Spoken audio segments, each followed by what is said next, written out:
Airing first on Asheville FM, WSFM LP 103.3 in Asheville, this is The Final Straw Radio, a weekly anarchist and anti-authoritarian radio show broadcasting out of occupied Salagi land in southern Appalachia. We bring you voices and perspectives from projects and struggles all around the world. This week on the show, we feature two segments. First up, we'll hear from two prison activists based in Durham, North Carolina and Asheville, North Carolina, about the critical situations around incarceration in the state during but not limited to the COVID-19 outbreak. Check out our show notes, up soon on our website, thefinalstrawradio.noblogs.org, with links to call-in campaigns that you can learn more about in North Carolina and nationwide. Know your rights materials during the pandemic from the National Lawyers Guild, and grievance forms that prisoners are hoping to receive, plus a whole lot more. After that, you'll hear Grant Gallo of Sudo Mesh talk about People's Open Network and Disaster Radio. We'll hear about collaborative community mesh network projects as peer-to-peer internet in general, and about the idea behind Disaster Radio, which is like a minimalist digital messaging system to be used in case of cell phone, landline, or power, in case the cell phone, landline, or power grid goes down in a dire circumstance. You can find out more about this project at their website, disaster.radio. The Final Straw Radio is a proud member of the Channel Zero network of anarchist podcasts, and here's a jingle from another member of CZN.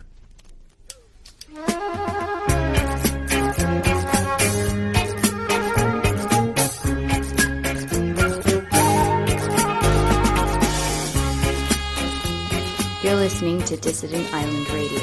Live every first and third Friday of the month at 9 p.m. GMT. Check out www.dissidentisland.org for downloads and more.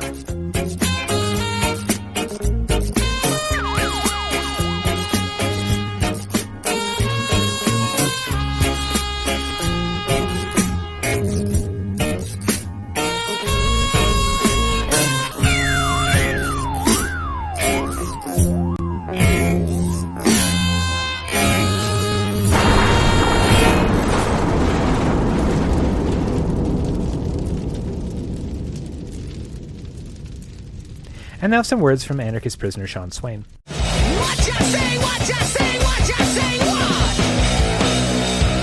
We'll come like a blow! I think we need to talk about all the things related to coronavirus that nobody so far wants to talk about. But first, something of a recap. If you have a really spacious bladder and you don't use my segments as a bathroom break, I know I do, then you'll remember I did a couple segments about the way Americans die. The top 10, in case you missed it: heart disease, cancer, unintentional injuries, chronic lower respiratory disease, stroke, Alzheimer's, diabetes, influenza/pneumonia, kidney disease, and, number 10, suicide. Then, more recently, I talked about coronavirus and the jackwagon in the White House who has totally botched the U.S. response to this zombie apocalypse. Although, after we're all dead, the economy will be fantastic. So first, the contrast to approaches. South Korea and the U.S. had their first reported case on the same day. Unlike the U.S., South Korea already had masks for the whole population and encouraged everyone to get tested. Weeks in the U.S., we don't have masks even for the healthcare people, and we can't even test all the folks who are suspected of having the virus. After saturation testing, South Korea created a database of everyone infected and went so far as to track the cell phones of those infected. If you had the virus and didn't self-quarantine as instructed, everyone who got close to you as you walked down the street got a text message alert that you're infected so they could avoid you. The U.S. didn't do any of that. Now, the South Koreans are on the downside of the infection. The U.S. is not. These facts, I think, point us to a rational conclusion that we need a foreign exchange program. We need to send Trump to South Korea and install the South Korean president in the White House. As things are, Trump has arbitrarily decided that we all need to get back to work by Easter. He has sent an order to the coronavirus directly to cease and desist. and he has ordered the Easter Bunny to deliver eggs across the country. Coronavirus be damned. The Easter Bunny has been unavailable for comment. Where I'm held, we're on partial quarantine, so we have plenty of time to sit around and kick it while we're waiting for our turn to drown in our own snot. A fellow prisoner, Josh Woods, usually sits at the table where I sit, and he shared with me some calculations he had scribbled up on the back of a napkin. Statistics I think we all need to bear in mind before we go back to business as usual, on orders of an oblivious orange buffoon. Okay, the numbers.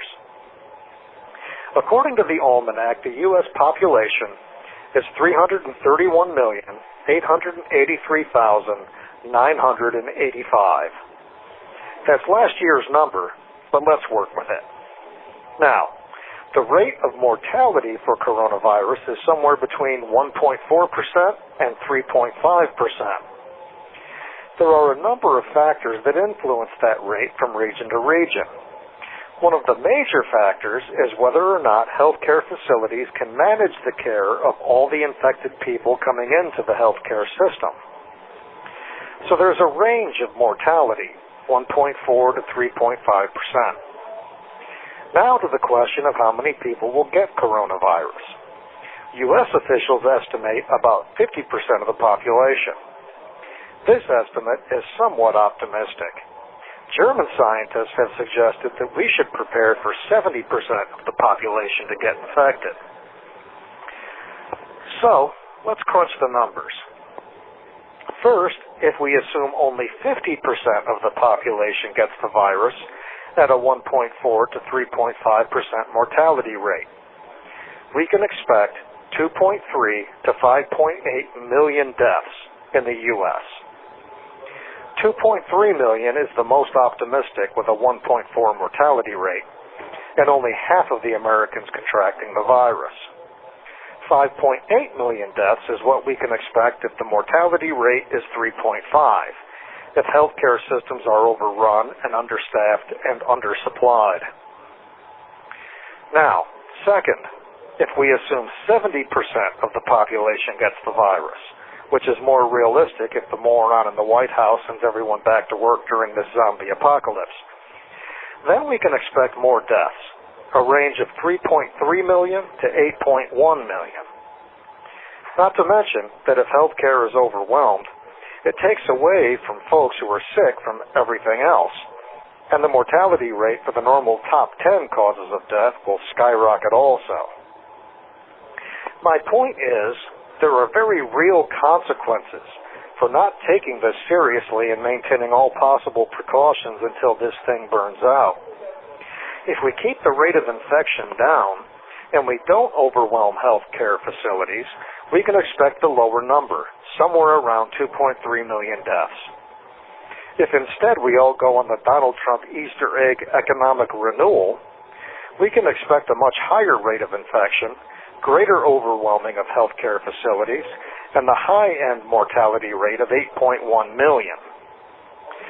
This is the number crunching of Josh Woods, and it looks pretty solid to me based on the numbers the experts are giving us. The choices we make decide whether we lose 2.3 million or 8.1 million people, a difference of 5.8 million people. What do I know, but I don't think the sacrifice of 5.8 million people is worth stabilizing the stock market. If we sacrifice anybody, we ought to start at the top of the pyramid scheme, with that moron who has a badger stapled to his scalp. Somebody sneeze on that guy. It might save 5.8 million lives. Well, if I'm dead before you hear this, avenge me later. For now, wash your hands. This is Anarchist prisoner Sean Swain, in exile from Ohio at Buckingham Correctional in Dillwyn, Virginia. If you're listening, you are the resistance. You can write to Sean Swain at his latest address at Sean Swain, number 2015638, Buckingham Correctional, P.O. Box 430, Dillwyn, Virginia, 23936. You can find his past writings, recordings of his audio segments, and updates on his case at seanswain.org, or now follow him on Twitter at SwainRocks. So I'm joined with two anarchists who do prison abolition work in the state of North Carolina primarily. Would you like to identify yourselves, maybe with either a name, nickname, pronoun, or groups that you work with, if that's helpful? Yeah. Hi, my name is Jules, and I work here in Asheville, North Carolina, with a couple different groups, Asheville Prison Books Collective, and also the Blue Ridge Anarchist Black Cross. Oh, and I use she and her pronouns. And my name is Katie, and I live in Central North Carolina in Durham. My pronouns are she and her. I'm a legal worker focusing on anti-repression work and movement defense and prisoner support. And through that work with a lot of different projects and individuals across Central North Carolina who are focused on prisoner support and anti-prison and abolition work. A lot of the issues that we're going to be talking about in this conversation, while they are focused on issues that people are facing within the borders of the state of North Carolina, whether they be in jails or prison under the state or the federal or immigration detention, what have you, particularly when we talk about COVID-19 and concerns around that. But while there may be issues that we talk about that are local concerning policies, a lot of the similar policies are reflected in other states' approaches towards limiting access of people behind bars to communication and support. So for anyone listening audience who is thinking, well, this is North Carolina, these things are often tested in one state and then expanded out to other states. So there may be experiences that we're going to talk about that people in your area have resisted or are going to need to resist in the near future. So I'm very excited to have this conversation with you all. Can you please tell us a little bit about how you've been experiencing people talking about COVID-19 in terms of incarcerated people in the areas in which you're organizing, either in your locality with local jails or immigration detention, or with the statewide or federal prison system?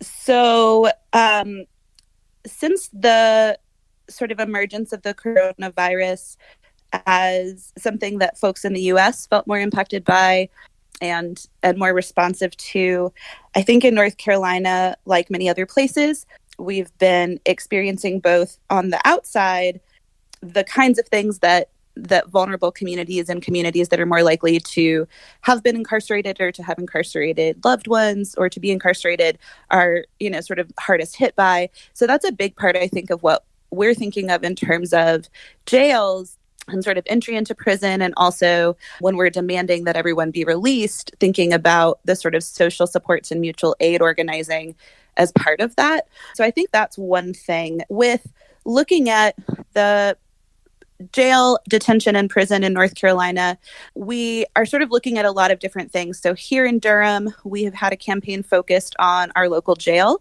making the demand that all people in that jail be released. Our local DA and sheriff are both so-called progressive law enforcement folks who were, voted in the previous election. So they have some decarceration plans, and we've made an argument that they are not enough because of the nature of the spread of coronavirus, but also the atrocity of keeping people in a cage to begin with, but especially when our communities are dealing with this and when they're defenseless to a deadly virus. So we've been looking in a local way at that jail, and then also looking at the state prison system, which I can talk a lot more about what the state prison system is and isn't doing, but mostly want to just focus on, I think, once we started to see a lot of changes on the outside in terms of businesses and safety measures and different orders and resources around what you should do to stay safe from the virus. Meanwhile, in North Carolina's prison system, which in North Carolina, this is different from some other states, but our prison system is actually run by our state Department of Public Safety, which is the emergency management agency in our state. So the people who have the most resources and knowledge about coronavirus also run our adult and juvenile correction systems. And they have not given a new advisory or new information or an update on what is happening in the prisons since March 13th, which is a full 2 weeks from yesterday. In that same period of time, however, they have announced 5 promotions of correctional staff. But what we're hearing from folks inside is that is not reflecting, that things are going well, that there are resources. We received a letter recently from someone in Pamlico Correctional Institution in Pamlico County, which is in the eastern part of North Carolina, that not only are they not protecting folks or providing them with kind of basic hygiene things, but they're double bunking in an already overcrowded unit. So they're bringing in 300 new people after the coronavirus protocols to not bring in new people or to screen new people, to double bunk people, which of course is the exact opposite of social distancing. So what we're trying to do, I think, in a lot of ways now is understand what is happening so that we can support folks who are able to share that information, but also try to make that clear to people who might believe that the prison system is doing, everything that it can. And of course, the thing that it should do is not exist and to let everybody out. And then with ICE detention in North Carolina, we have Alamance County, which is sort of like a couple counties in between here in Asheville. But Sheriff Terry Johnson, who's notorious for his collaboration with ICE, including having one of his ICE contracts taken away for how racially motivated his enforcement was. So he has ICE detention in the Alamance County Jail. So we have detention like that folks are focused on and trying to figure out the safety and ability to get folks free from, but also a large group of organizers and different projects in North Carolina, South Carolina, and Georgia have come together to demand that people in ICE detention in Stewart, Georgia, which is where most men who are kidnapped by ICE in North Carolina will end up in detention. So they started hunger strikes several days ago, and there's a calling campaign there to release them. So it's kind of happening across those different fronts. And then in North Carolina, in terms of the federal system, we have the Butner complex, which is about 30 minutes to the east of Durham. Butner is notable in a lot of ways, but also because it has a federal medical center, meaning that it has the most medically vulnerable folks inside the Bureau of Prisons, including many elder folks. Veronza Bowers is currently at Butner. And Butner is the first confirmed case of COVID in a prison in North Carolina because a staff member has been confirmed to have the coronavirus who works at the Butner complex. So that's something that we're also trying to monitor and kind of keep an eye on and see, how they're all different jurisdictions, they're all different communities of folks impacted. But that's kind of the overview of what we're seeing and what we're trying to get a handle on right now. Yeah, I think jumping off of everything that Katie's talked about, I kind of second a lot of what has already been said. So from the local perspective in Buncombe County, we kind of have a similar situation here where we have, a so-called progressive sheriff and DA, and there already has been a certain amount of decarceration at the jail to the tune of, I won't get the number exactly right. Burst, you might actually know that number off the top of your head better than I. As of the end of last week, I was told that it was about 200, which was about half of the locally held folks. Out of 600 people, 200 of which were federal prisoners being housed in the local jail. The DA and Sheriff's Department released, and judges released about 200 of that 400 population. And then they've also, in the last couple of days, made an announcement that they've been folks that would be doing partial time of either like just going in on the weekends or just going on during the weekdays and off on the weekends had that suspended until the middle of April pending the situation. Yeah, that's all really great info. And it's kind of, again, echoing Katie, like it's great that a good significant number of people have been let out of the jail. Of course, that doesn't do much for the folks who are still in there. And it also doesn't do much to address, the underlying logic of the carceral system to begin with.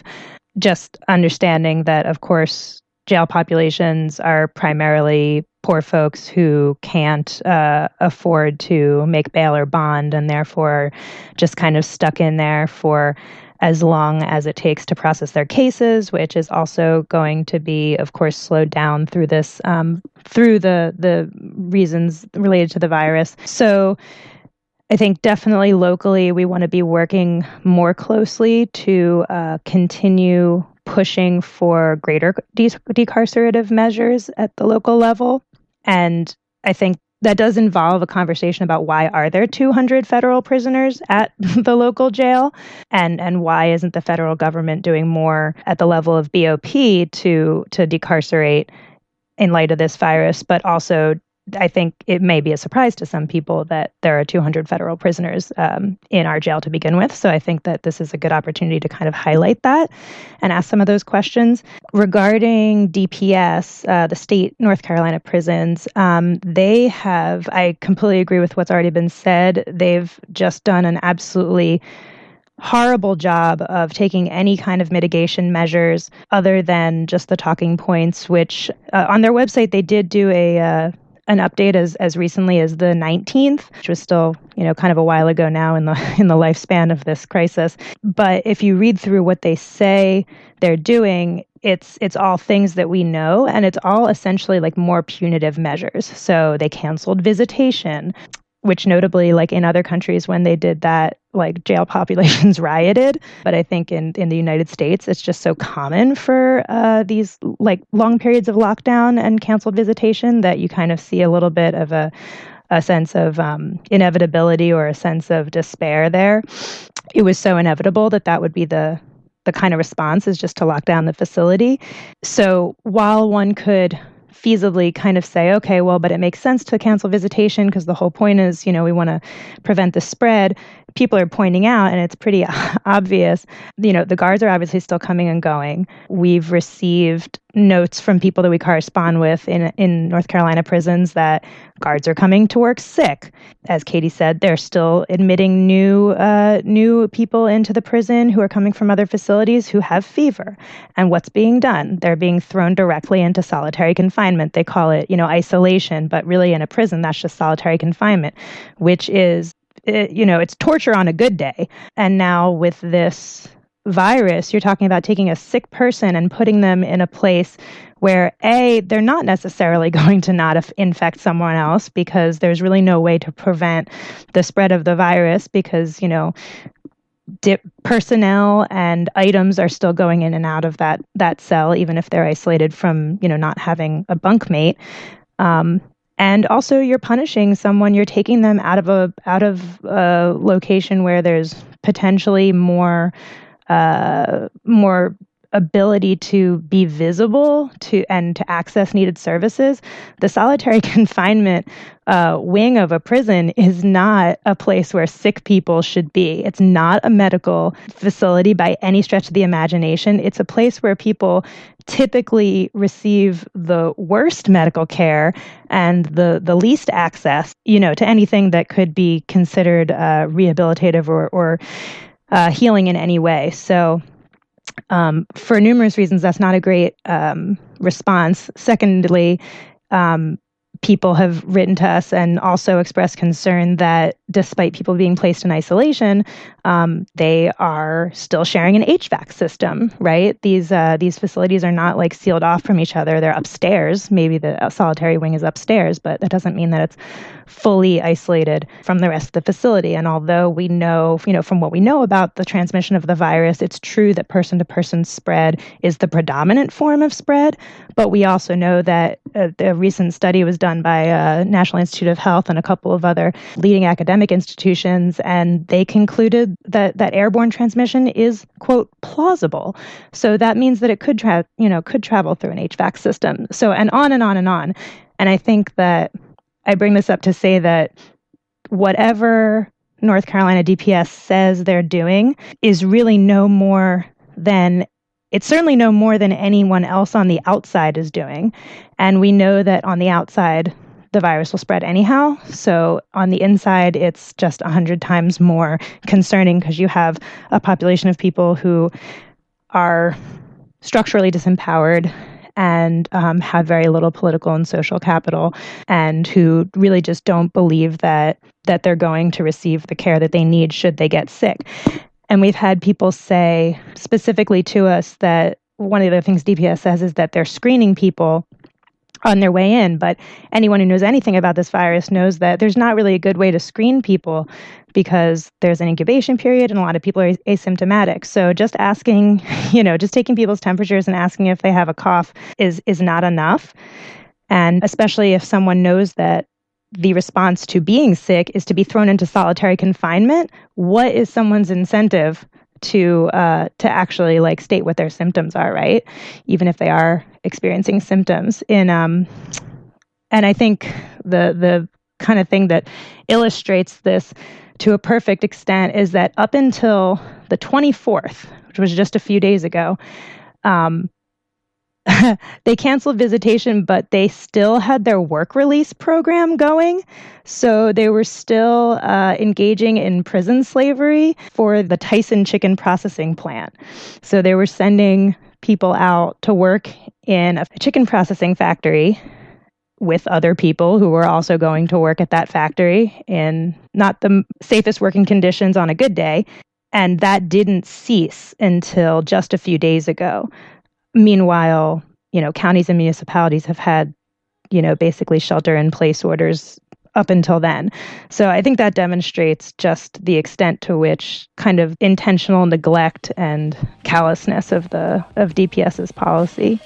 This is the Final Straw Radio, and we're speaking with Jules and Katie, two prison abolitionists based in North Carolina, about the conditions in North Carolina prisons, jails, ICE detention facilities, and federal facilities in state during the pandemic and beyond. I don't know if it'd be interesting to say a few words, but about the zine that Blue Ridge Anarchist Black Cross produced about prisons in North Carolina and COVID-19.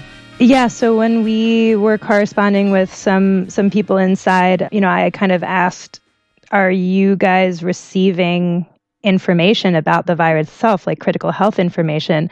And the person we were speaking with said, not really. I mean, they have posters up in, the day room or whatnot that say to wash your hands and all the things that we've been hearing. But really, in terms of good substantive information, that wasn't getting in. And so we compiled just a short pamphlet of basically info guide for incarcerated folks. What is the virus? How does it spread? What are the symptoms? How can you protect yourself from spread? And answering some of those, frequently asked questions about, can I get it from the food that the guards are giving to me? Can I get it from the surfaces in the facility and so on? And then kind of after the information portion of it, we also provided some ideas for advocacy that folks can do for themselves in the form of like filing a grievance with their institution or letting us know if the things that DPS says that they're doing, they're not actually doing, which we know they're not, such as like providing sufficient disinfectant and things of that nature. And of course, medical care. One thing that we heard from folks was that they said that they're screening people, but that no one has.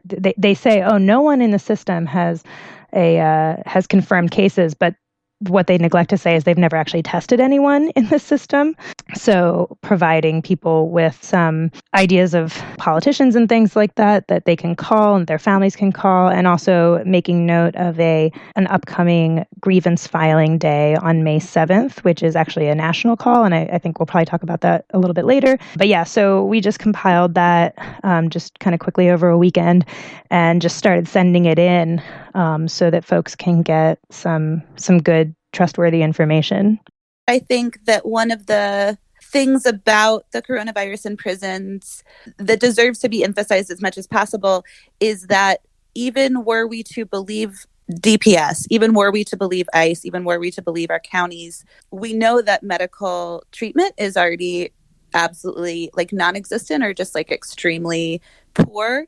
And one of the things that I think when they're asking communities and people to trust them that they're, doing the right things inside the prison, it's absurd because so many people have had the experience of what passes for medical care in a prison and having loved ones who have had medical needs in prison. And I think at the Durham jail in particular, that felt very emotional for us because, one of the reasons that we chose to do a jail demo after the stay-at-home order, and sort of in this current climate, was because that's been something that families have done when people inside have died from medical neglect in the jail. And most of the deaths that we've had in the Durham jail have been medical neglect of substance use that was absolutely preventable, medical neglect of common medical conditions like diabetes. And so knowing that people have died just, on the regular from the kind of contracted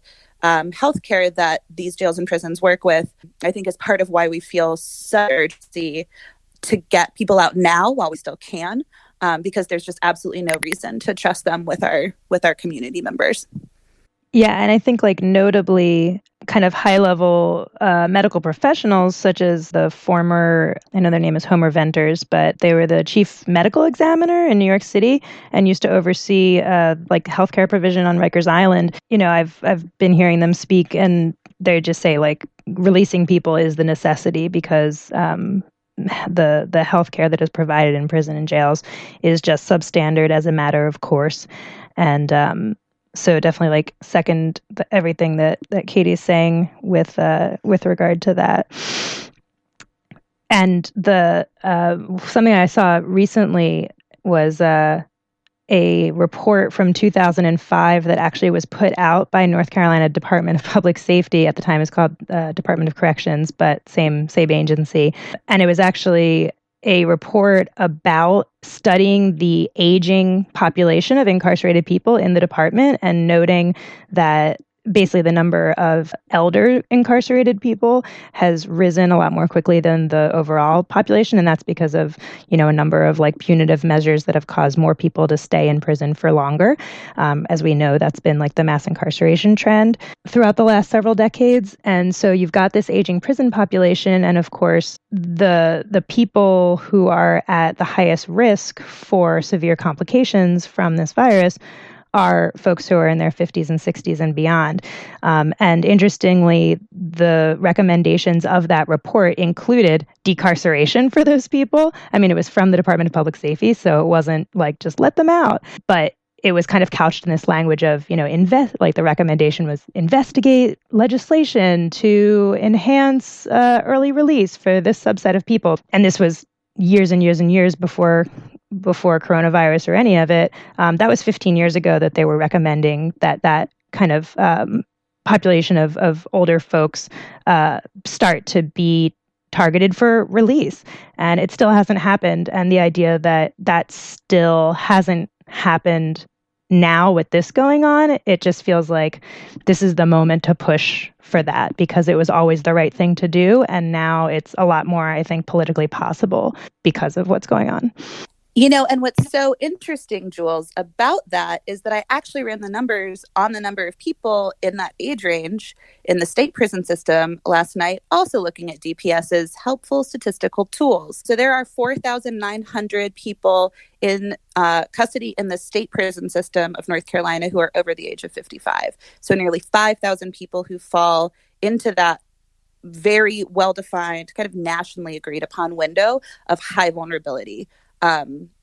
Just like, you know, just from age alone, which is not to, you know, then not to know what people's health vulnerabilities and other situations are. But that's like, yeah, it's about 5,000 people that we're looking at who are in that age range, who are in our state prison system. So because of our ideological positions, we may not be the kind of folks that want to rely too much on like legalese and on the system's logic. But for those folks that don't yet understand that the system does not play by its own rules, like, or who maybe like want to or think it through the logic of the carceral state, what responsibility do the governors or the wardens of these institutions have for medical neglect cases and deaths in their institutions? Like what sort of recourse would there be for people's families of those who die during this pandemic or are permanently damaged during this pandemic?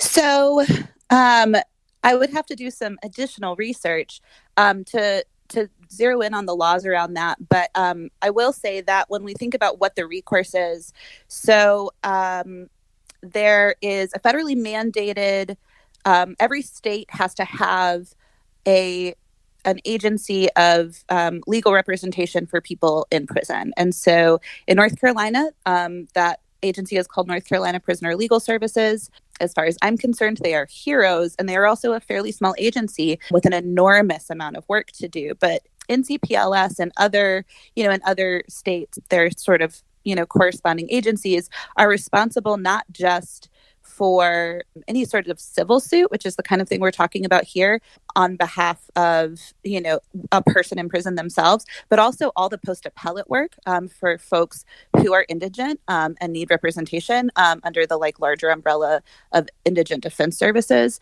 So the resources there are minimal, and there's not, unfortunately, civil stuff especially really comes down to what makes money for people and what makes it viable for someone to follow through. Civil litigation is very, very expensive. And so I think those kinds of barriers to accountability through the legal system are one of many things that sort of insulate the people in power from being responsible for the blood that they personally have on their hands when our community members die behind the walls. So I think that that's part of it. Also, I think, I would need to look it up, but I think that the way that we understand the rights of people who are in the custody of the state are so totally different.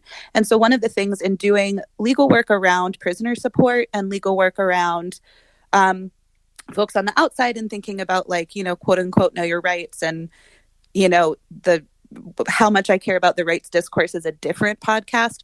But I think that we tend to think, oh, well, people in prison might have the same constitutional right or the same legal right or the same standing to sue or the same ability to hold people accountable for the treatment that they receive. And that's just literally not true, because the laws are written differently, and the latitude the state has with people in custody, both legally and outside of the law, but with impunity, are so different. And so I think that the primary recourse that people have in those situations and in general in defending, our communities and folks inside from the prison system and from ICE detention and from our county jails is the public pressure that actually can leverage something that, politicians and bureaucrats care about, whatever that might be. I think it's just a really good point to emphasize that the legal double standard is so real for folks who are incarcerated. And that goes all the way up to, of course, the 13th Amendment, which maintains slavery as a legitimate kind of structural position for people who are incarcerated. So, anytime that I've ever heard of any legal provisions or, doing this work, you're just constantly bombarded by things that you hear about happening, and you just think, well, that's definitely not legal. And then you find out that it actually might be.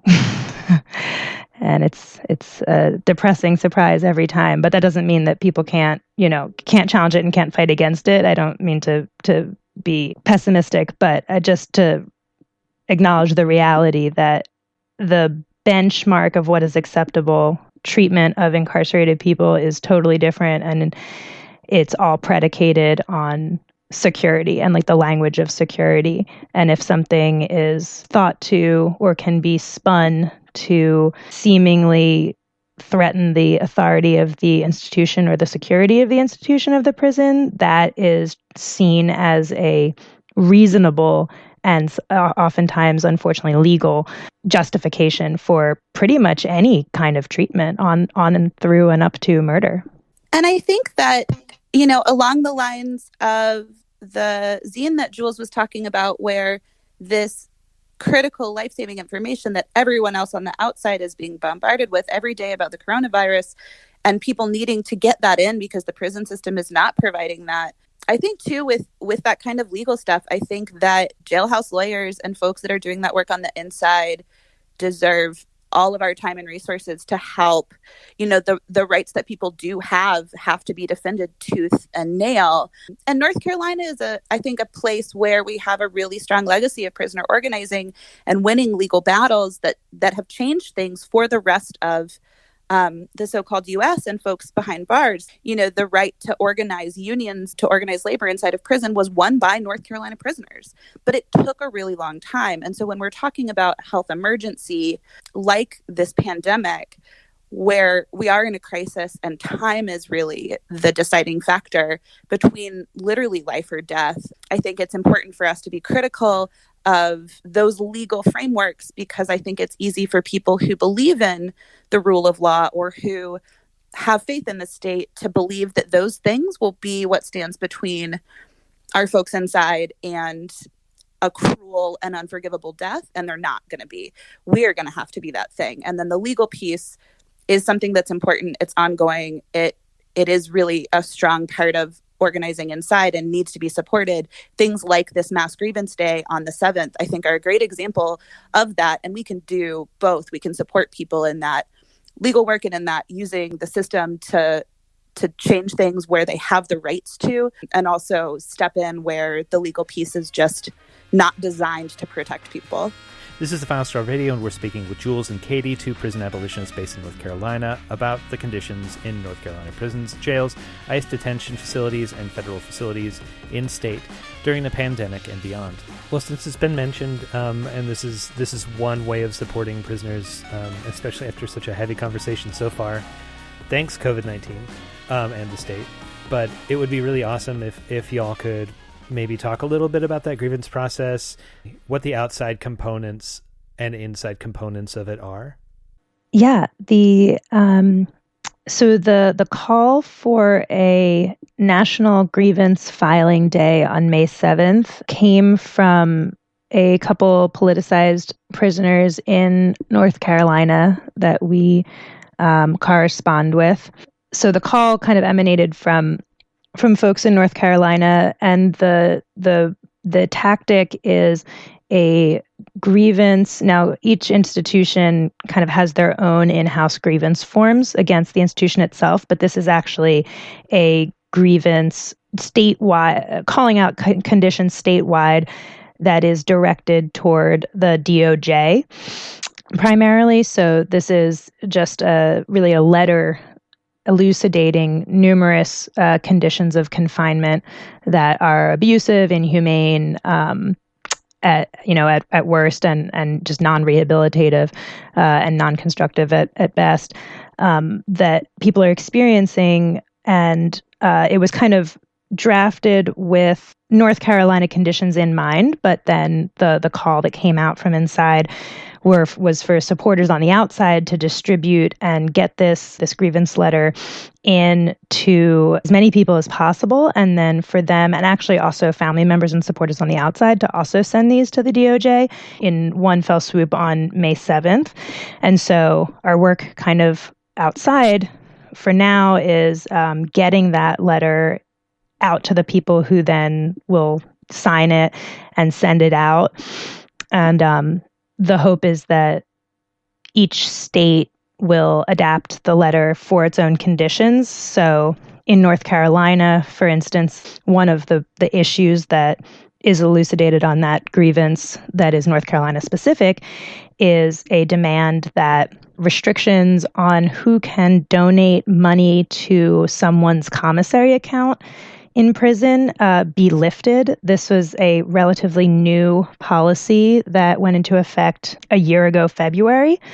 And it sounds kind of dry, but it's actually had some critical impact on people who are locked up in North Carolina, because what it has done is prevented people who have very little or no access to funds behind bars. It's put them in extremely vulnerable position and a situation of extreme deprivation.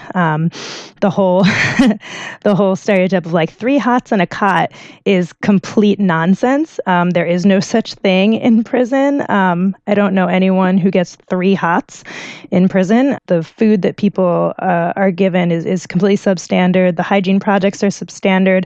Won't even talk about the hygiene products now with COVID and everything. It is very, very difficult to subsist on just what they give you in prison, and that's hence the exploitative predatory prison industries that run commissary and have exorbitant fees for things that on the outside are not very expensive, but on the inside, of course, there's a monopolistic industry that causes those things to be very expensive. And now with restrictions in North Carolina, very difficult for people who would like to support folks inside monetarily to actually get money into their commissaries to get them the things that they desperately need. And so that is a policy that has caused people a lot of pain and heartache and needless suffering over the last year. So that's an example of a local or statewide local provision that's part of this grievance, but other states are encouraged to adapt that to their own needs. And I think the issue with JPay and the JPay policy here in North Carolina that Jules has been talking about becomes, like many other things, extremely bad under coronavirus because, we have been talking to and looking at and working with folks all over the country who are figuring out ways to support people inside, and people are organizing these really incredible commissary drives. And we can't do that in North Carolina because if we're not a person who's on the visiting list of that person, we can't put money on their books. And so whereas there's so many different projects or so many families who, are in community with each other where we could get a list of who needs help having extra hygiene products or soap right now and be dropping money on people's books, we literally can't in North Carolina because of the way that this policy has been written. And I think it is in part to do that. It's in part to sever people's support from the wider community and the ability to have a broader community of support while they are inside doing time, which is counterproductive on nearly every level and has also caused just an enormous amount of conflict also within prisons. And I think we've had a really difficult time in the last year getting folks on the outside who don't have the experience of being in prison or being close to people in prison to understand why this policy is so incredibly detrimental. And I think that that's one of the things the grievance is really targeted at, is sending that message to people who, at a minimum maybe have some sway over that policy, because it's a hard one to build popular organizing around because it's really specific to the experience of living in prison. Yeah, as my friend said once, people are getting jumped for a honey bun. That's the impact of a policy like that. When you've cut off people's ability to access just basic things that people need, such as food and personal care products, you've created a situation in which victimization is inevitable. And especially in a context where, frankly, a lot of victimization takes place anyhow, you've really just ratcheted that up. And this was something that we tried back when it went into effect to call attention to, contacting the news and obviously contacting the prison, and just no one wanted to hear it at that time. And I think now in the current context, it is a little bit perhaps easier to once again kind of bring that demand to the fore, because it really is having a terrible impact on people, especially the way that it works is that, as Katie said, if you're not on someone's visitation list, you can't put money on their commissary. But that in and of itself, there are actually more barriers to getting on someone's visitation list than one might imagine. You have to have a government issued ID, so that pretty much kicks out anyone who doesn't have a driver's license for whatever reason. That also, most people's families are very far away from them wherever they're locked up, so they don't put family members on there. You can only have so many people on your visitation list to begin with. It's a restricted number, so that's an absolute barrier. And then if you don't have close family, you're not going to put them on visitation because they can't come and visit you anyway.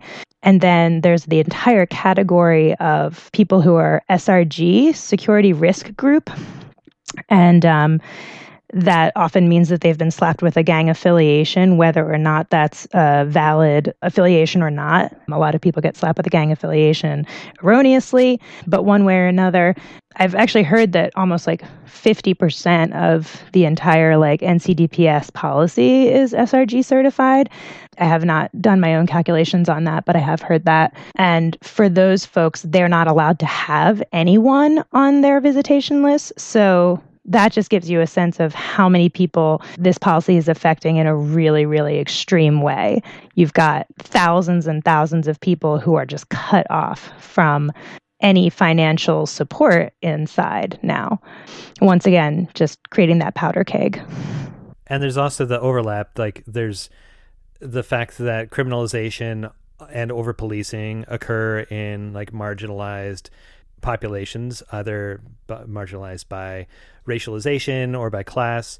So if you've got people that you need to get on your list on the outside, SRG or not, it's like, isn't there a barrier if you've had past run-ins with the police that have led to a conviction to be able to be on someone's visitation list? There are. So, there's like a period of time where certain things apply. And there's also just like having a felony conviction status.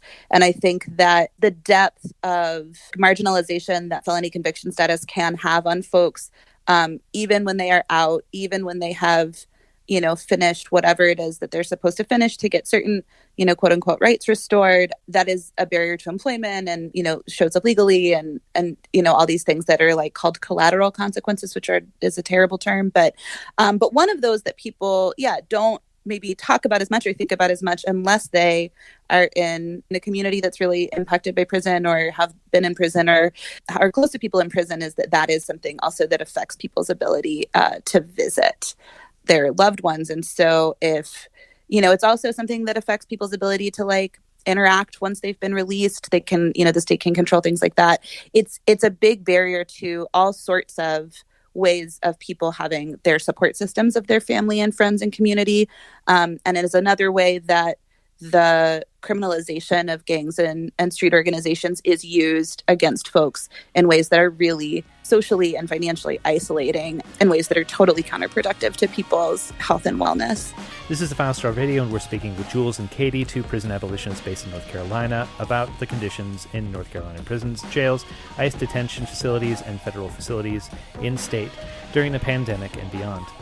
I don't know if this would be a good time to maybe talk about the mail restrictions that have been... Well, actually, one last question about the J-Pay policy. Does that seem to have been initiated by the J-Pay Corporation, which has a monopoly on a lot of different services in different systems around the country, or was that, as far as you can tell, initiated by the North Carolina system?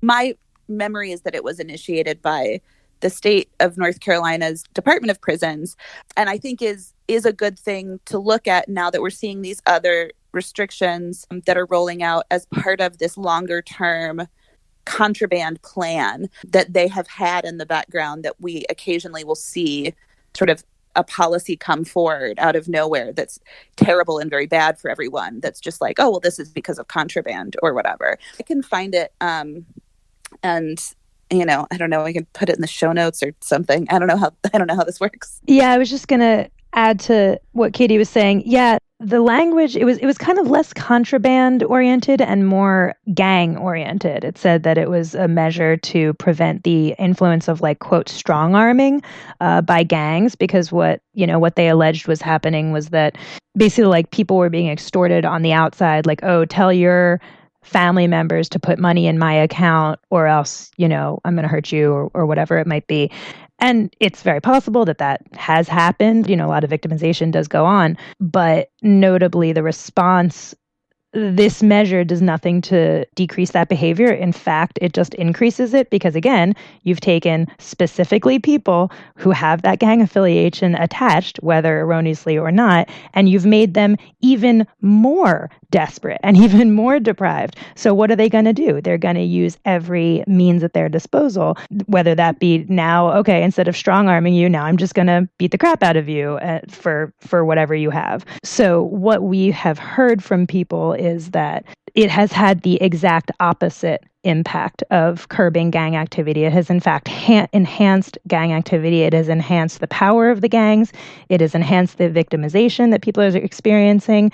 And actually, there have been some kind of high-profile disturbances, such as a really bad fight that broke out at Piedmont just mere months after this policy went into effect, where these dynamics were present. And it was just kind of like the culmination of a very predictable situation that was created, partially by ongoing prison conditions, but also very much brought to a head by the imposition of this new policy. And many, many people were hurt in that disturbance. So yeah, it was predictable. And as Katie said, it was just like this really disingenuous response to a problem that may or may not have roots in reality, but the response of DPS is never in the interest of ensuring the safety or well-being of the people inside the facilities. It's security theater. It's ensuring that the logic of the state continues to be imposed, and it doesn't actually matter whether that reflects in more safety or well-being for the people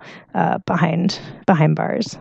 So I'm wondering if we could shift gears a little bit to start talking about the mail policies and the changes there. So in maybe late January, I started to hear from folks with friends and family inside, and some of the projects that I work on started to get letters from people inside the women's facilities in North Carolina that there was going to be this change to the mail policy and that it was going to start on February 3rd, which seemed very soon. And it was impossible to find any information about. And it took me a couple of weeks, actually, even to figure out what was going on, because the policy was coming into effect, but they weren't telling people a whole lot about what it meant, and they weren't releasing a lot of information publicly. So it took calling all kinds of different facilities, all sorts of mailrooms, being told different things, calling all the central offices and being told that I could be told nothing, and then told something anyway that was different, just to frame kind of how shady and also disorganized the implementation of this mail policy was from day one. But what ended up happening was that finally North Carolina Correctional Institute for Women, which is the state's largest women's facility, which is located in Raleigh, North Carolina, finally put a little blurb on their website. And from that, we learned that starting on February 3rd, instead of sending mail, like a letter to the person in prison that you were writing at the facility where they are kept by the state, you would send this mail instead to a third-party processing center. And having followed what happened in Pennsylvania about 2 years ago when they instituted a similar policy in 2018, which I'll talk a little bit more about probably, and that they still have, that set off a lot of alarms.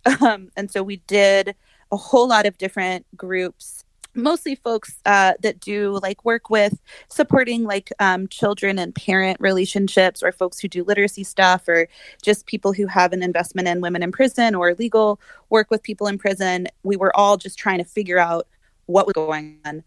And what it is a pilot program, and it's in the 4 women's facilities in DPS, so the state facilities, which are NCCIW, Anson CI. Anson CI is really notable because it was a renovated prison that they took, that had been a smaller men's facility, that they took and made a larger women's facility for the literal express on the website purpose of increasing the population of women in prison in North Carolina. So that's a thing to know about Anson. Swannanoa Correctional Institute for Women, and then the Confinement and Response to Violation Center, which is a much smaller place in Lexington. So these are the quote-unquote women's facilities in the North Carolina system. So they said that this was a contraband measure, and that this is an exploratory way to figure out how to reduce, quote, drugs and contraband. What it is that when you send that piece of mail to this third party processing center, they scan it, and then they will send it digitally back to the prison. And then the prison will determine if that person is allowed to receive it, at which point it will be printed out. So the company that they're working with is a company called Text Behind, which is actually co-funded by the state of Maryland, interestingly. That is one of a smaller number, but a growing number of this kind of new part of the prison market in terms of creating digital communication alternatives to traditional mail. If you go to the Text Behind website, which I recommend, there is a horrible video about why Text Behind is a good alternative that begins with talking about how horrible it is to handwrite a letter and send a printed picture. Quote, "It takes too much of your precious time to do that." Yeah. So they're framing this as convenient and affordable and more conducive to promoting connection between particularly children, which they mention in the video, and people inside of prison. Obviously, that is, I think there are some different ways to feel about digital communication and the availability of that. But just like anything, just like video visitation and other sorts of policies that we've seen proliferate in jails and prisons in the past several years, if anything becomes a contraband measure or something they can make money off of, it will happen to the exclusion of whatever the other thing was. So there's a lot of detail about like how it actually works. The costs are actually higher than sending a regular piece of mail. But the really concerning thing for us, for people that were writing to us or reaching out, and certainly for us, was just what it means to have all of your mail taken away from you and become digital and go through a third party. So there's two things about that. One, particularly looking at the sort of cruelty of targeting the women's facilities in North Carolina as the test market, basically. Especially like, you know, in the like late winter. So, you know, we're looking towards the spring. So like this will be like the first Mother's Day in North Carolina where women who are in the women's facilities are not going to be able to touch the thing that their child wrote for them, right? It's that kind of base, despicable, just like taking away of every connection that people have, every intimacy that people could have. But also it creates an enormous amount of surveillance that doesn't exist right now, right? So all of this mail is scanned. In Pennsylvania, they contract with someone in St. Petersburg, Florida. But it's being scanned, it's being kept, it's being sent, being looked at by so many more people. And when they talk about it being an effort to reduce drugs and contraband, this again, like Jules said about the JPay thing, it's disingenuous, right? Because, you know, if you want to stop having drugs get into prisons, get rid of guards and also prisons. But also what contraband means is a really concerning thing, I think, especially for folks who are corresponding with people, because contraband is a big umbrella term for thought and content and the substance of letters. And so that applies both to political speech and people being able to speak their minds and their letters with their friends and families and being able to organize. It also applies to people's ability to have intimacy and privacy with the people in their life that they're communicating with by mail. So it's really troubling on a whole lot of levels. It's something that also I think is maybe more understandable, something we were, you know, hoping to build and will still, I think, a more statewide sort of coalition around to see how it's affecting folks and to push back on it. But of course, by the time it was really up and running, we are also now dealing with the coronavirus. But I think, you know, so in Pennsylvania in 2018, their initial policy included also a ban on books, like books groups, like the prison books group there and like prison books groups here. And this one doesn't. But on the website for Text Behind, it says coming soon, book and magazine orders. Typically we see with these like proprietary companies, like once they offer something, then you're going to lose the ability to have community groups providing it for free. And then with Pennsylvania, they beat that ban on books. And they also had a federal lawsuit over the handling of legal mail because the enhanced surveillance by guards was so extreme that it violated attorney-client privilege, and to the point where many attorneys in Pennsylvania refused to write their clients anymore because it was so insecure and unsafe. We've been doing some work to monitor that. There are some folks doing a lot of work to monitor that. And that doesn't seem to be the case here yet, but legal mail can also be handled by Text Behind. So if they expand this, the state may choose to move in that direction. There has been and continues to be a ton of really inspiring organizing out of Pennsylvania.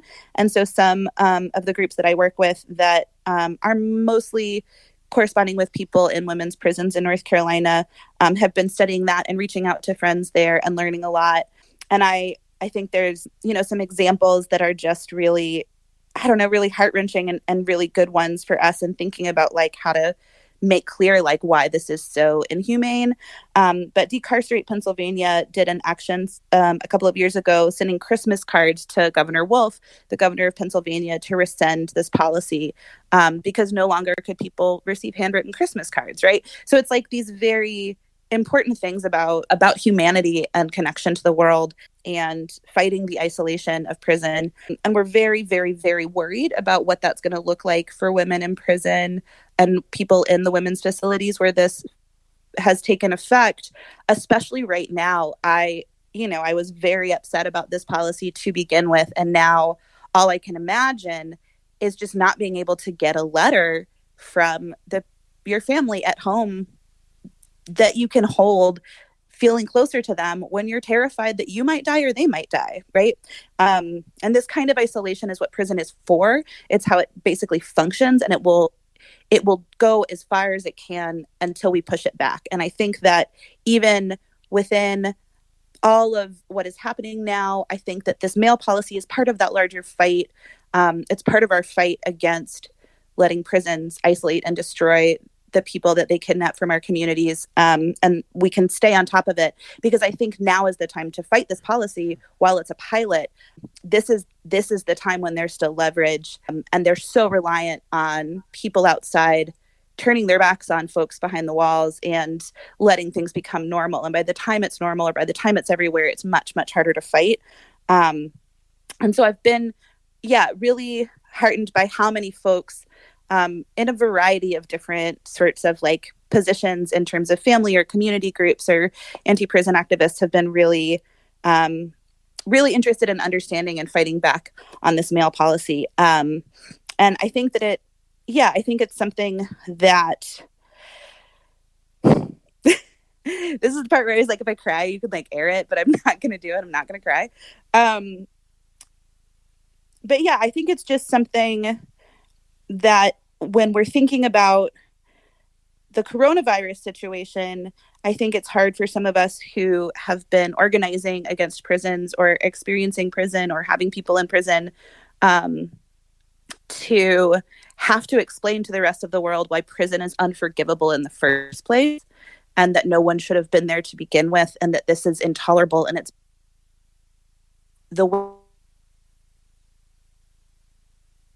how scared and worried and alone so many people that we love are feeling right now. Feels really hard. And this is one of those things. This is why we send mail. This is why, we maintain these connections that we do. And I think we have to fight even harder right now in this moment of crisis to be able to continue to do that. And everything that Katie just stated in regard to the mail policy is equally true of many other types of communication and, quote unquote, services that are all being transitioned into the tech sector. And that includes video visitation, supplanting in-person visitation. And that's something that we're very concerned about, especially at the jail level, because it seems to be more common at the jail level than the prison level at this point. But really, just again, everything that Katie just talked about, it's this really insidious thing where a tech-based solution is, or kind of like, a problem is stated and defined by the system, whether that be, there's contraband coming in, or, it's just so hard to write a letter. I hadn't seen that video, but it doesn't surprise me at all. So they state and define a problem. Of course, they're stating it for their own purposes, and then they're delivering, the solution is tablets. The solution is ebooks. The solution is, video visitation. Oh, it just takes so long to drive to the prison. And don't you wish you could save on gasoline? Like all of these things that, again, in a crisis become more and more appealing. And I mean, we see it with life on the outside, right? Everyone is getting everyone's working from home now if they have the privilege to do so. Things have so rapidly, almost overnight, been transitioned to an online or a tech-based, particularly coercive and egregiously exploitative when you're talking about the inside, because they ain't doing that for free. They're charging for those quote-unquote services. And so it's really an insidious process that we're concerned about.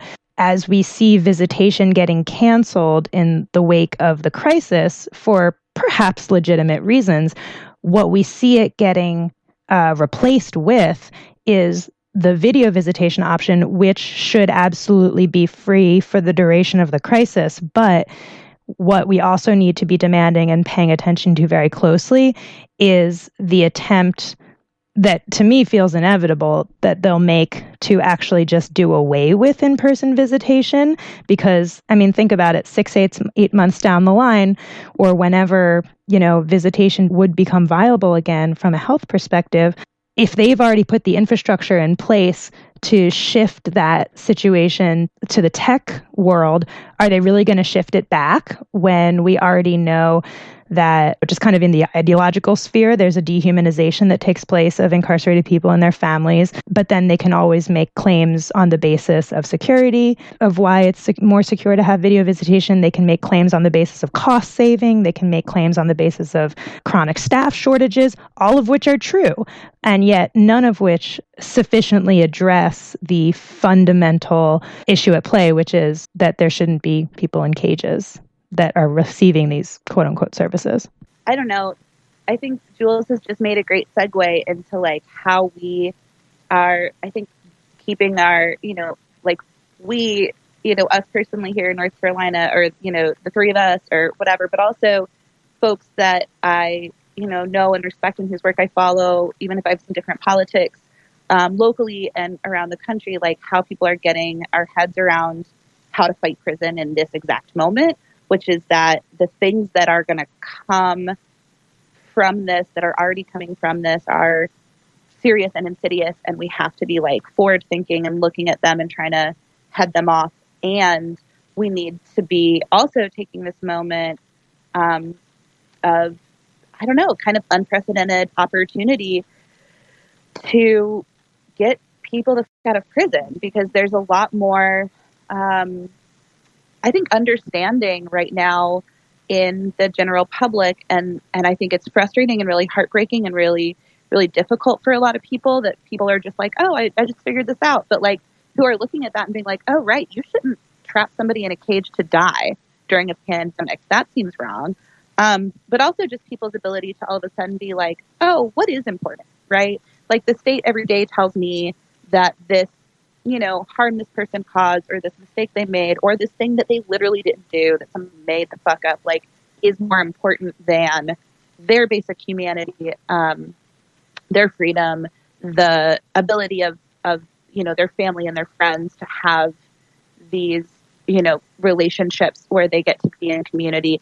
And I think people's priorities are shifting really, really, really fast, because risk and threat makes people's priorities shift really fast. And I want people who are now open-hearted or more expansive to get on board. And I think we have a lot of work to do to keep the, what the prison is designed to do in crisis at bay, and also take this moment to find new connections, as difficult as that is, while we're, isolated and not able to organize in the ways that we may be more used to, but to find a broader momentum to free people from prison and jails and from immigration detention. And I think that there's a lot of really incredible work going on out there. And I think that is one thing that we are, I think, doing well in North Carolina, is figuring out like, okay, like how do we start where we know how to start, and then how do we connect more and more and more and more than we might otherwise have previously, because we need to, and we need to well and thoughtfully and account very, very quickly. And I think seeing the array of folks working with each other, and trying to advance different ideas for what we do with jails and prisons and detention in this moment, feels really different to me than a lot of other, than the rest of my life doing this kind of organizing has. This is the Final Straw Radio, and we're speaking with Jules and Katie, two prison abolitionists based in North Carolina, about the conditions in North Carolina prisons, jails, ICE detention facilities, and federal facilities in state during the pandemic and beyond. I was hoping y'all could give an introduction to phone zaps, calling into public offices and facilities to express concerns about our friends, families, and neighbors. Basically, it's a mass call-in to named targets. Sometimes in the prison context, that's often like the warden at a facility. Sometimes if it's something that has escalated a bit further, which in the present context it has because we're talking like system-wide, often those targets will be the head of DPS, the head of the prison agency. In the current context, I've actually seen a lot of mass call-ins directed toward governors, particularly because they are the individuals who actually have the ability to grant the demand of like mass clemency, basically, is kind of the overwhelming demand in a lot of the present ones. Although I say the person who has the power to grant the demand, I think the thing to understand about phone zaps is that it's kind of like, it's not so much a tactic based in wanting to move a decision maker. It's often more just to frankly, to disrupt the functioning of the institution for a period of time, and thereby to kind of force more recognition of a particular set of conditions that need to be addressed and resolved. And I think I'll let Katie talk about it, and we can talk more about, best practices and how to do them and advice for folks who are doing them. But I just want to say phone zaps work. I think people hear that a phone zap is happening and they're like, oh, should I call? Should I not call? It probably doesn't matter. They're not going to do it anyway. But every single time there's a phone zap and lots of people turn out and do it, we always hear back from people saying that it was worthwhile, like people on the inside. Sometimes the grievances get addressed and resolved. Sometimes they don't. Often it's kind of like a 50-50. Some things get addressed, some don't. But it is always heartening and empowering to the people inside to know that people outside are responding and paying attention. It always increases the safety of, the people who now the prison is aware that people are watching and caring on the outside. So I just really encourage people to participate in phone zaps. They're easy. They can even be fun sometimes. And they really do work. They really do matter. So that's just like my plug for phone zaps. And I'll let Katie talk more about kind of the nitty-gritty of how to do one. Like, you were saying, Bert, it's intimidating. And it's intimidating because those people are horrible, right? And also, we all have different relationships to phones. We have different relationships to being identified and our needs around security, and just there's a lot of things to think through. But I think that the way that I got good at that was just like having to do it, right? And I had to do it because someone I love very much has been in prison for about 10 years. And so I had to get good at calling on the phone and asking some questions and, and being able to translate that, which is not something I love, into something that can be really helpful for other people. I think feels good to me. And so maybe there's like different ways people can think about like, how does this feel powerful and not just like weird or like potentially kind of futile. And I don't think it's futile. I think also the proliferation of phone zaps that are happening right now around jails and prisons and immigration detention are incredible, because I feel like a lot of times when we issue these kinds of phone zaps, we're sort of screaming into the void, and it's a bunch of other people who are doing this kind of work who see it. And that's still really powerful. A lot of what we're doing when we're doing phone zaps for prison is making sure that someone there knows that we know what they're doing. In this circumstance, we're like kind of holding people's feet to the fire on a whole bunch of different fronts. And I guess, I don't know, as far as the nitty gritty of a successful phone zap, I mean, a lot of it is just like having the right information for people. So making the call to make sure that the number goes to the right office, or, if there's an extension, making sure everybody knows what the extension is, deciding if you want people to report back or not, which I think is really helpful, because then you kind of know what's being said and you can adjust, or you can, push on them on something they seem to be kind of bristling about. But I think, right now it's really interesting to see all these phone zaps all over the place, and people in every place that's doing one sort of sharing everyone else's and kind of seeing it as this big collective thing. Yeah. And I think just like for me, my kind of quick and dirty phone zap advice is like, 1, make the call. There will be a call script for you. If an organization has gone through to the trouble to create a phone zap, they've almost certainly provided a call script. So advice 1 is just do it. Just make the call. Advice 2 is don't worry about how you do it. The call script is there. If you literally just want to read the call script, that is okay. Making the call is what matters. And I think people sometimes feel they put pressure on themselves to like sound like a badass and like really be like, I demand this. But that's not everyone's personal style. I say use your own personal style, use the tone. If being polite feels like that's what's going to give you the confidence to do the zap, then do that. If being gruff is going to give you the confidence to do the zap, do that. And then my last advice is like use the buddy system. I do so many phone zaps, and I still do accountability buddy because it's just like going to the gym.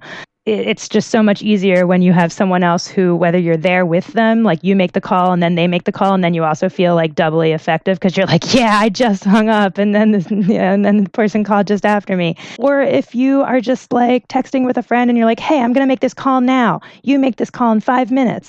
I just think the buddy system is really effective for this. I was wondering if anyone wanted to say anything else about besides Prison Break's novel approaches towards addressing the COVID crisis and these policy changes that y'all have participated in or seen that you want to mention? It just is interesting to me to talk about the Durham jail demo that I've mentioned a couple of times, which in many ways was very similar to ones that we've done for maybe 10 years here, but under these legal sort of emergency orders and under this way of trying to do things that are more coronavirus safe. With the latter, it made us do some stuff that was more creative and interesting, and also highlighted for me a lot of ways in which more folks who are disabled and immunocompromised felt better able to participate in the protest, coronavirus or no, and helped me sort of like expand my idea about, like how we were doing that, but also made us all have to think on our feet together, which created something that was really creative and really emotional. But also, I think with the laws around emergency orders and like what the authority of cities and municipalities and the governor are to issue these things, I've done a ton of research now on our state and local, and really want to extend to people that they sound scary, but they're maybe not as scary. And that's something that I think is a real important area for us to work on right now, is figuring out how to be out in the streets safely in terms of the coronavirus during these orders. And the National Lawyers Guild has just put out a new national Know Your Rights during coronavirus that's, I think, really helpful for that, but also that if folks are organizing in North Carolina, I would love to help people understand and have more education about the legal implications of these orders so that they can stay in the streets. The real reason that there's a threat or anyone being listened to around things like marches or rallies is it's the threat of the potentiality of the crowd of people, like overwhelming the powers that be. So even if we're a little more dispersed, if we direct our coughs in the correct direction, we might just get what we want from public officials. Anything is possible. It's weird now. It's weird out there. Actually, I will say that this new mode of kind of us having to evolve in our organizing, it gives me renewed awareness and respect for the organizing that happens behind bars. Definitely not in any way equating, what we're experiencing sheltering in place to being in prison.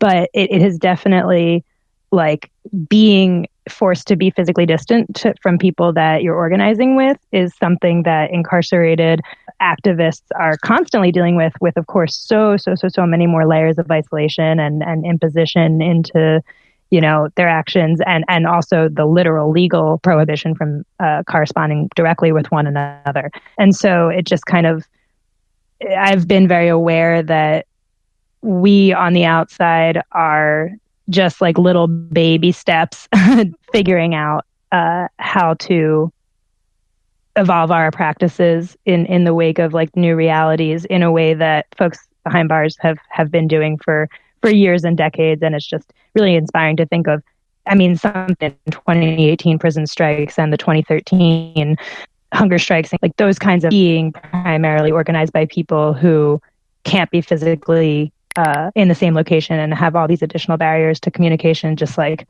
is really in my awareness right now. Well, I've really appreciated having this conversation with the both of you. Thank you so much for dealing with all the technical glitches and just sharing what you got and being here and doing what you're doing. I think we literally have to think about this being all of us here together against this, inside and outside of the walls. Most of us are inside of walls of some sort. I'm wondering if you would want to point to any of the projects that you're working on, any like websites or social media accounts that you think folks might want to pay attention to keep up on this. brabc.blackblogs.org is our organization's website, and we've got the COVID zine up there. We've got events up there, and the phones app for North Carolina and such. So that's a great page to stay up with what we're organizing.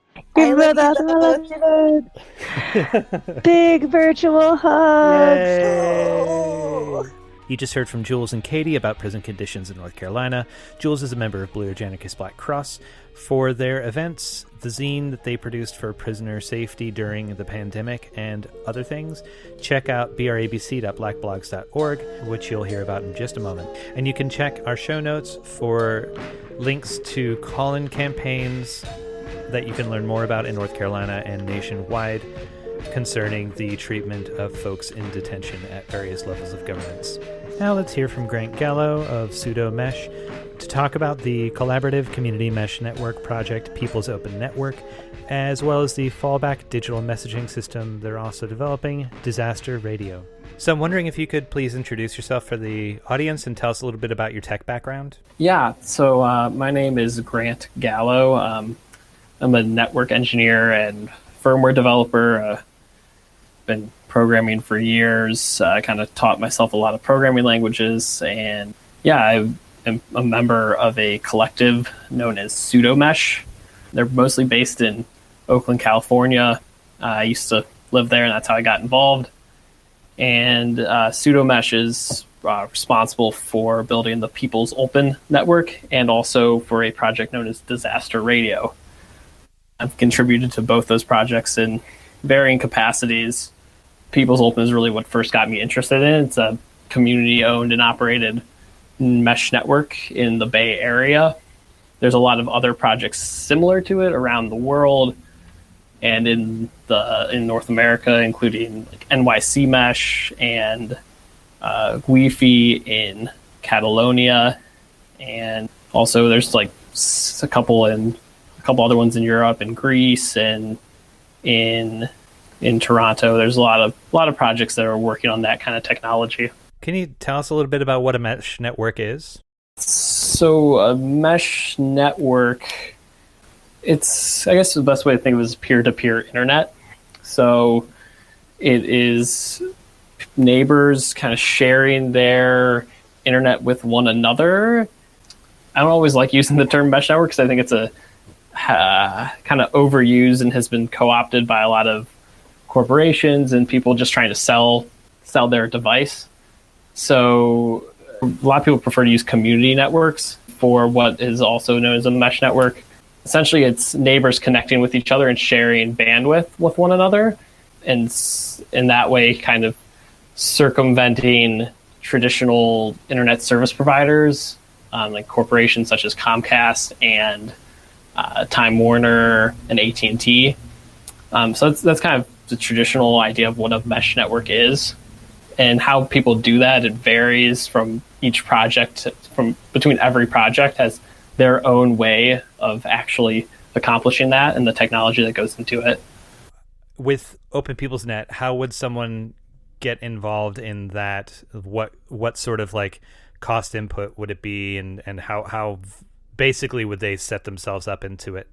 Yeah, I mean the costs and like getting involved in that is really becoming a member of the group and kind of coming and learning about it first.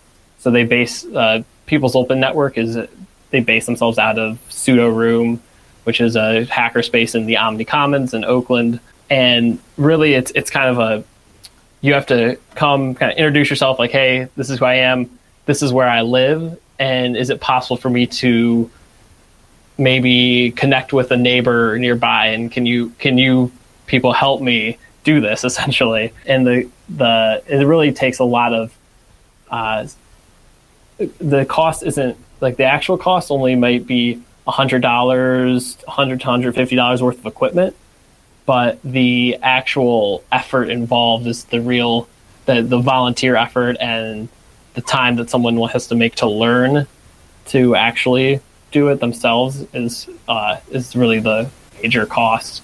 So it's essentially would introduce yourself and then would find out if there's someone nearby who is willing to share their bandwidth with you. So that's generally how it has worked in Oakland. Is that part of the process that takes so much energy, the getting to know people? Like, is that an ideological stance of the project? Is that for the safety of like just knowing that someone is invested and that they're hopefully not going to be putting a bunch of child porn over like whatever network they're joining into, or that they're not a part of some startup that's just going to try to leech off of people's infrastructure? Yeah, totally. It's kind of all those things. I think when it comes to People's Open, is it's a lot of making sure someone is who they say they are and is invested in it and invested in it for the right reasons. And it comes down to volunteer effort, volunteer time. No one who's working on People's Open is getting paid to work on it. Even people who help with installs, our People's Open has, at least I'm not sure its current situation, but has not ever really paid the volunteers or paid like an installer to do the installation. So there's a lot of cost to that, but that's actually going well into what I've been mostly working on, which is disaster radio, which is in some ways was created as a response to some of the difficulties with building a real mesh network that provides real internet access. Yeah, can you talk about disaster radio and sort of what the scope of it is and what participation in that looks like? Yeah.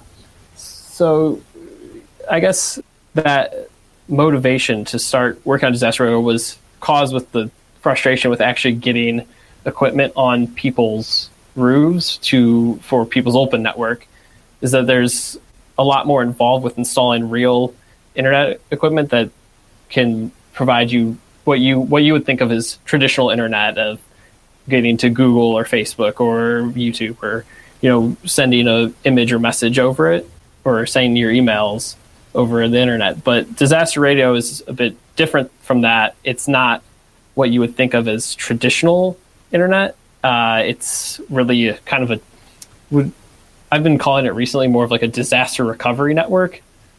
So the idea would be that this is a very easy to install, just a box that you put outside your window or on your roof or in your backyard maybe, and would be solar powered, would not require any on-grid power, and would allow you to send messages to neighboring nodes, people who have the same device in their house down the block. And then, so it would be a way to communicate without relying on existing infrastructure, very similar to mesh networks, or like People's Open network, except that it's not as high bandwidth, I guess, as traditional internet. It's just meant for just messages for the most part, text messages. So it's the pager to the smartphone of the mainstream internet. Yeah, exactly. In a way, yeah, it's like a very localized pager. Yeah, now, I'm too young to ever even use the pager, so but it is a bit like, it has that sense. Even like one of our development boards that I'm working on has a screen on it, and we like print the message to the screen. So it is really like a pager in that sense.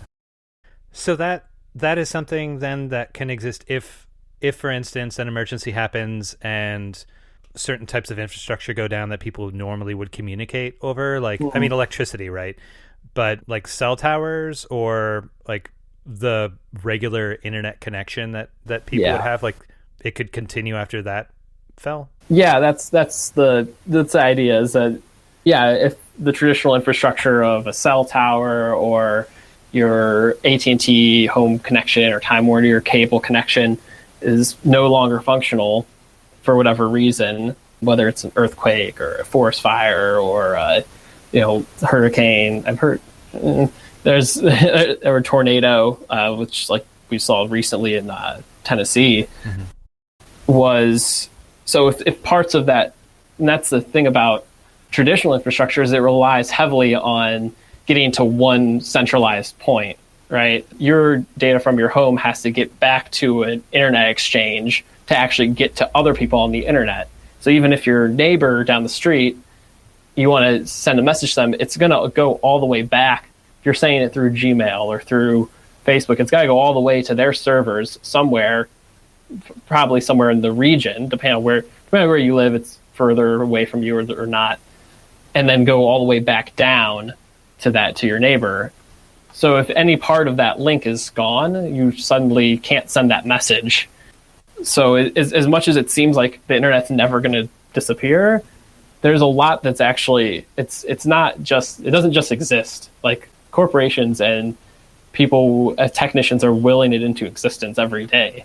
So as much as it's nice to think it just exists, it doesn't always have to be that way. So with disaster radio, you wouldn't need to do that. And ideally with any mesh network, you wouldn't need to go through a centralized server to get your message to your neighbor. You would just have to log into the device and send a message, and then they would just have to listen for it. They would just have to get a notification.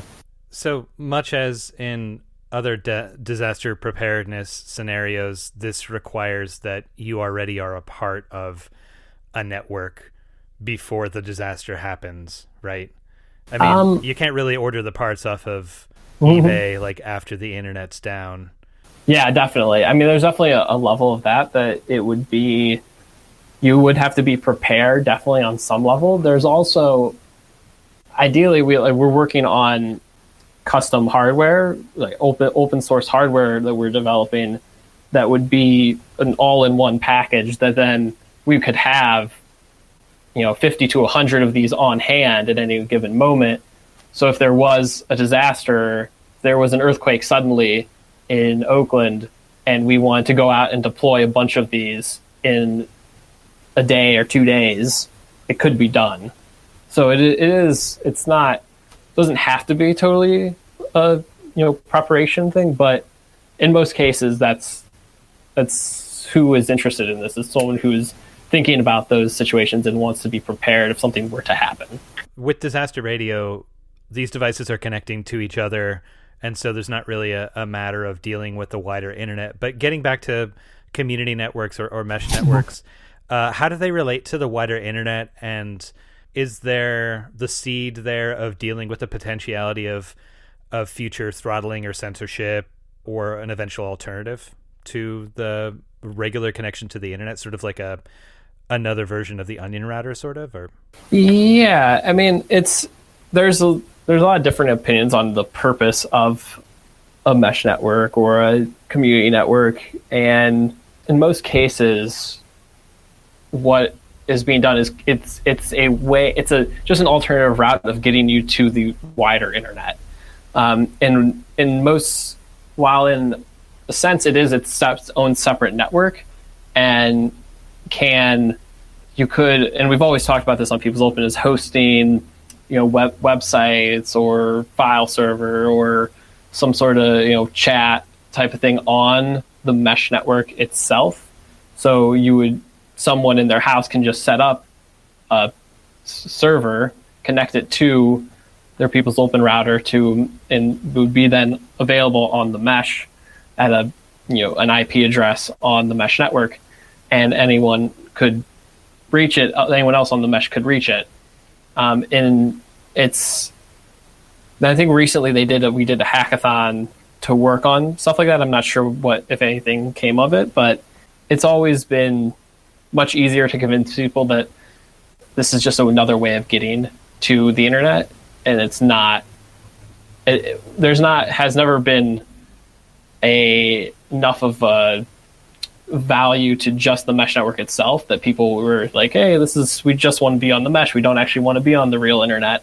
But in some sort of future scenario where we are, people are more, concerned about their privacy, concerned about being surveilled on by tech companies, it's it does seem likely that people would be more interested in just using a localized internet that they maybe trust more than the larger internet. In doing research for this and related projects that are like a part of this wider disaster radio, one of the sites in their FAQ made a point of often wireless devices, even phones, can connect to this. And there's, in Oakland at least, like 20% of the population. And you can see how that definitely like interfaces in a lot of ways with the way that class and race play out in the United States and capitalism.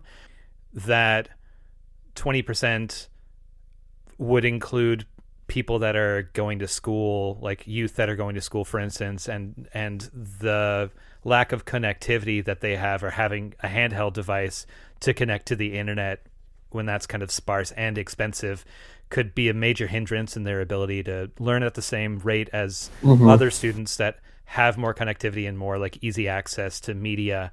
And so the idea that putting up more nodes means the possibility of having free access for communities that are disenfranchised economically from the internet, or that like literally do not have access to the infrastructure except for outside of like public libraries when they're given their hour every day, like houseless populations. Like I think that that's really, really interesting. And also to put into this mix rural populations where the wiring just doesn't exist, or there's an utter monopoly on ISP, on who the ISP is in the area. Can you talk a little bit about like what this sort of technology can do hypothetically towards like dampening the digital divide? Yeah, that's definitely always been a goal of all of these technologies, and community networks, is to kind of level the playing field in a way and provide people who might not have access, free or affordable access. That has been always a goal in Oakland, and there's been movement towards that. There's been interesting projects we've tried to accomplish by actually providing internet access in homeless encampments.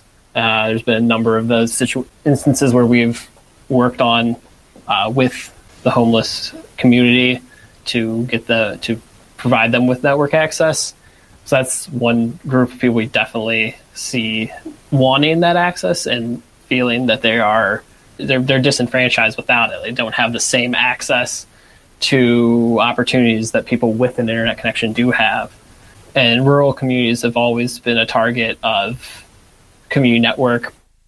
They've always been, they a lot of times are the ones you hear about doing the most, are the ones in rural areas.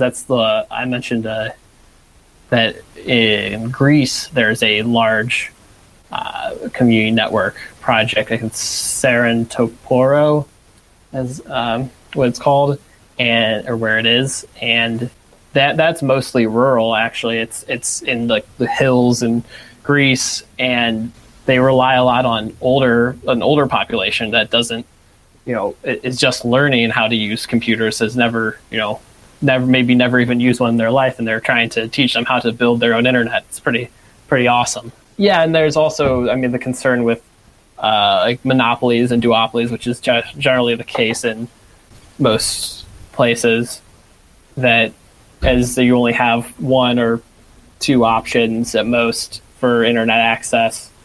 But I know that's a lot of those people who want those other options are generally people who are like the early adopters of it. It's like, I just want to pay less for internet, or just not pay for it. I want a way to get around paying for it, which is it's a valuable contribution, but it's always not like that's where like the wanting to know what someone's interest is in the project and why they're interested in it comes into play. It's like, are you just trying to get out of paying a bit, and are you really in need? Are you as in need of free or cheap internet as someone else who might be waiting on the list? I'm just kind of scaling up to, and kind of along the lines of the Serentoporo reference that you gave in Greece. I remember a few years back, like Facebook was courting certain countries in the industrializing world to offer internet at a discount to the wider population, but it was within the limited framework of you can only like access it through the Facebook portal, which, you know, tracks individual users, which, you know, only gives access to certain parts of the internet. It's like a privatized version of the Great Firewall. I wonder if this sort of technology is being experimented with in some of those areas by community initiatives. Yeah, I've definitely heard of that project. It's concerning, a lot of that, with limited internet access to communities. I don't know of anyone specifically who's been triggered by that to work on a community networks. I do know of one project. I had a friend who wrote a way of, it was a Facebook chat bot that would query Wikipedia for you. So going through Facebook Basics, I think is what it was called, you could still actually access Wikipedia by asking a question to this chatbot, and it would give you back like the Wikipedia page for it. Oh, that's great. So it was just a project, Nice I think that he did for a hackathon. It's definitely a workaround, but yeah, I mean, that's any of these networks in, you know, rural or developing nations, they can potentially, you know, get around that, you know, blockade, that firewall, that throttling. It's, and I think in a lot of countries also, the way the internet developed was very different than it was here. There's a different history to who owns the internet in these other countries. My friend who did that Facebook Basics thing he's from Zambia. In Zambia, mostly they use cell hotspots. They don't have traditional cable. They never had cable television, or they never, you know, it wasn't their main way they connected to the world. They mostly were using satellite or using, you know, cell. So there's a different history than what we have in North America, which I think maybe changes the way they approach these problems potentially.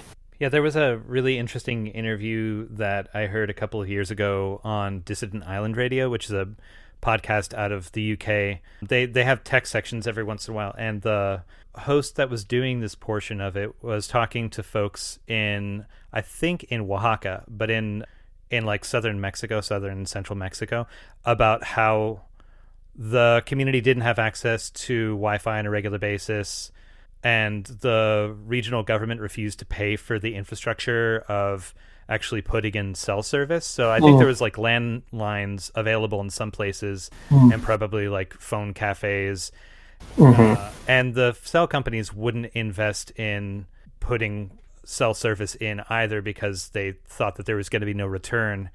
And so the community got together and actually collectively paid for a cell service to be installed, and they pay for it, like users pay like a very, very small portion of what any of us would pay for cell service on a regular basis. But so many people also had smartphones, just because there was so much traffic in them, and also like some people would come across the border to the north or get sent devices from family in the north or from other countries, that they would have devices that were Wi-Fi capable but didn't have a network to actually connect to, so people were using them as like music playing devices for the most part and such.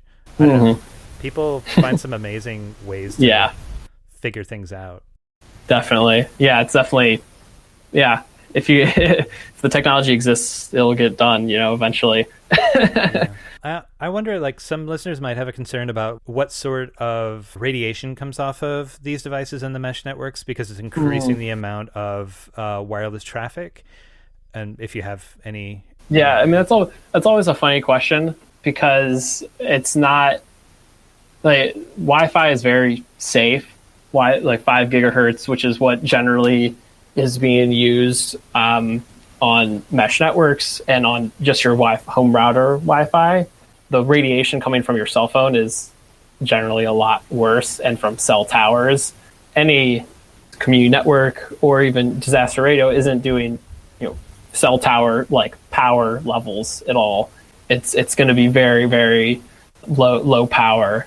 So it's in, yeah, I've worked with Wi-Fi equipment of all types, and I've, you know, never never felt the effects of the radiation, or have not yet shown any side effects. And I've worked very closely with different antennas of all sorts, but never gotten close to a cell tower, and I'll never climb a cell tower. So unless it's off and you need to put a a router for disaster radio onto it. Yeah, maybe that'd be one exception. But yeah, disaster radio in particular is very low power. That's part of its value, is it runs on batteries and solar powered. So the radiation coming off it is minimal, and it's at a relatively low frequency. It operates at around 900 megahertz. So it's that disaster radio is very safe also for humans, at least.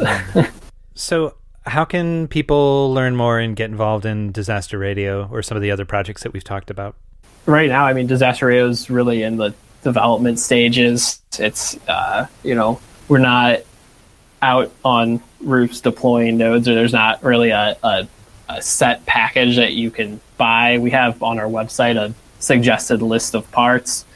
If someone is interested in actually developing it or working on development, it's just a list of parts. You can assemble it pretty much with just a screwdriver. But if you don't know how to program the microcontroller that we use, it might be a little frustrating.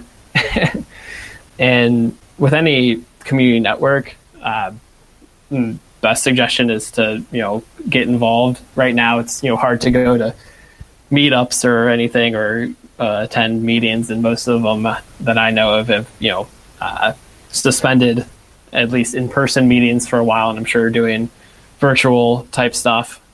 So there's whatever your locale is, wherever you're based. It's, if you can find other people interested in networking, or if there's already a community network near you, that's definitely the number one way to get involved. Cool. And that material is all up at disaster.radio, the website, right? Yep, disaster.radio on the probably learn or hardware page, or one of the pages. If you look through, there's not that many. Yeah. I just say, just go out and get connected to other people. Well, it's been a pleasure talking to you, and thanks for being so quick and responding and available. I've enjoyed the conversation. Yeah, it's been good talking to you. This is The Final Straw, and I'm Bursa Gunas.